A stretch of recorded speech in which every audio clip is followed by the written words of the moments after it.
আমাদের গুড়াগলদ আমাদের শিক্ষা ব্যবস্থা না নৈতিক না বৈষয়িক কোনো মানের ধারে কাছেও নাই। এই শিক্ষা ব্যবস্থায় মানুষের মেধার অপচয় হয়, সময়ের অপচয় হয়, অর্থের অপচয় হয়। প্রকৌশলী ইঞ্জিনিয়ার হওয়ার পরে একজন বেকার থাকবে কেন? কেন থাকবে? তার তো 1 সেকেন্ডের বেকার থাকার কোনো সুযোগ নেই।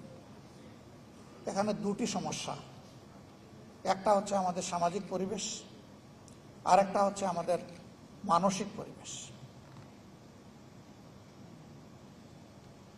প্রথমটাই মূলত দায়ী, প্রথমটার জন্যই মানসিক সমস্যা তৈরি হয়। সমাজে সেই পরিবেশ না থাকার কারণে সবাই একটা সমাজে চাকরিজীবী হলে চাকরি দিবে কে? কিছু লোক অবশ্যই চাকরিজীবী হবেন, আবার কিছু লোককে অবশ্যই উদ্যোক্তা হতে হবে।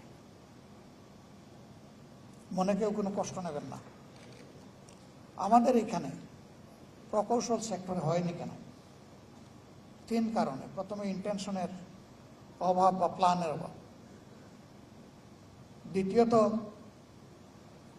পৃষ্ঠপোষকতা অথবা সাপোর্টের অভাব, তৃতীয়ত ভিশনের অভাব, চতুর্থত কারেজের অভাব, পঞ্চম হচ্ছে এফোর্টের অভাব।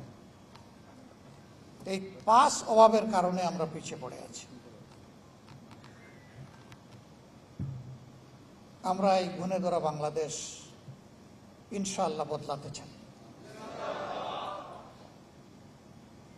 এবং জনগণের সহযোগিতা পেলে, আল্লাহ তাআলার আসমানি সাহায্য পেলে ইনশাআল্লাহ এটা সম্ভব। আমরা বিশ্বাস করি 5 বছরে উন্নয়নের বুলেট ট্রেন আমরা চালু করতে পারবো না, কিন্তু ইনশাআল্লাহ এক্সপ্রেস ট্রেন আমরা চালু করতে পারবো। এক সময় বুলেট ট্রেনও চালু হবে ইনশাআল্লাহ। আমাদের কমিটমেন্ট বেসিক 3টা। নাম্বার 1, আমরা এই ভাঙ্গা চূড়ার শিক্ষা ব্যবস্থা রাখবো না। এখানে প্রথম ফোকাস আমাদের, ফার্স্ট অ্যাটেনশন। আমার মেরুদণ্ড নাই তো আমি দাঁড়াবো কিভাবে? আমি বসবো কিভাবে? মেরুদণ্ড ছাড়া তো শুইতেই পারবো না, আমি তো একটা ফুটবল হয়ে যাব। প্রথমে মেরুদণ্ডেই চিকিৎসার জন্য হাত দিতে হবে। এখন কেউ যেন আবার অপপ্রচার না করে যে উন্নয়নের শিক্ষা বাদ দিয়ে এখন শুধু হাদিস কোরআনের শিক্ষা দেওয়া হবে। আরে ভাই, হাদিস কোরআনের ভিতরেই তো সব উন্নয়ন আছে, এবং এটাকে সাপোর্ট করতে গিয়ে দুনিয়ার যত উন্নয়নের শিক্ষা সব ইনকর্পোরেট করা হবে ইনশাআল্লাহ। আমরা শুধু যে শিক্ষা মানুষের মধ্যে অনৈতিকতা সৃষ্টি করে, মানুষকে করাপ্ট বানায়, মানুষকে একটা ইতর প্রাণী বানায়, আমরা ওই শিক্ষা দেব না।